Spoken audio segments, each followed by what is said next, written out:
Hello friends, आज मैं आपको मैकबेथ का एक्ट 1 सीन 4 की समरी बताती हूँ। मैं आपको बहुत इजी वे में समझाऊंगी और आपको इस समरी की जो इम्पोर्टेंट कोट्स है वो भी बताऊंगी। इस सीन में हम देखेंगे कि कैसे डंकन का एक ब्लाइंड फेथ है मैकबेथ पे, कैसे डंकन का एक ब्लाइंड ट्रस्ट और मैकबेथ का एक हिडन एम्बिशन है वो सामने आएगा। तो ये सीन बड़ा इंटरेस्टिंग है, ध्यान से समझिएगा। द सीन फॉर्स के पैलेस में होता है। किंग डंकन अपने बेटे और नोबल्स के साथ बैठे हैं। ये सीन बहुत इम्पोर्टेंट है क्योंकि यहाँ डंकन की इनोसेंस और मैकबेथ की हिडन एम्बिशन दोनों सामने आते हैं। काउडर की डेथ की न्यूज आती है। डंकन पूछता है कि काउडर का एग्जीक्यूशन हो गया। मैल्कम बताता है कि हाँ, उसने अपने ट्रेजन एक्सेप्ट किया और डीप रिपेंटेंस दिखाया और फिर उसकी डेथ हो गई।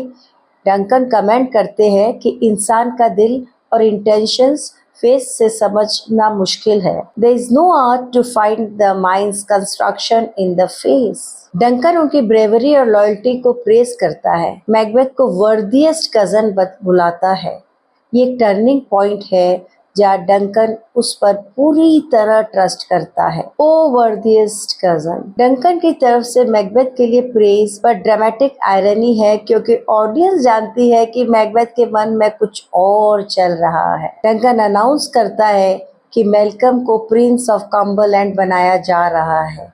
ये एक बड़ा ऑब्स्टिकल है मैकबेथ के लिए क्योंकि अब थ्रोन का नेक्स्ट हेयर क्लियरली अनाउंस हो गया है। राजा ना अपने रहते हुए अपना उत्तराधिकारी अनाउंस कर देता है।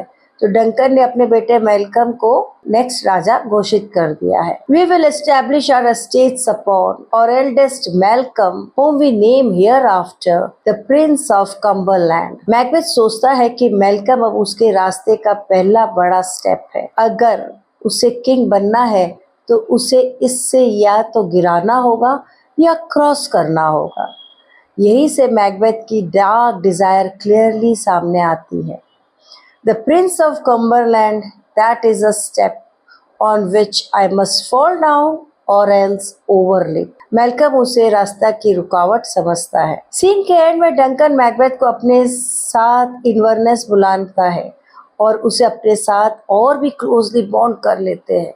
डंकन मैकबेथ को एक लॉयल सब्जेक्ट मानता है जबकि मैकबेथ के मन में खौफनाक प्लान्स चल रहे होते हैं। It is a peerless kinsman. Duncan Macbeth को अपने सबसे विश्वसनीय और यूनिक रिलेटिव कहता है और यही आयरनी है क्योंकि मैकबेथ उसके खिलाफ सोच रहा है। इस सीन की खास स्पेशलिटी है appearances versus reality.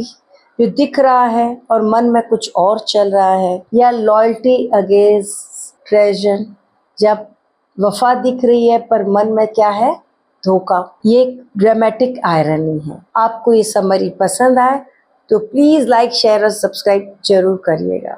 For more such interesting video please like share and subscribe Sonu ma'am's channel. जय हिंद।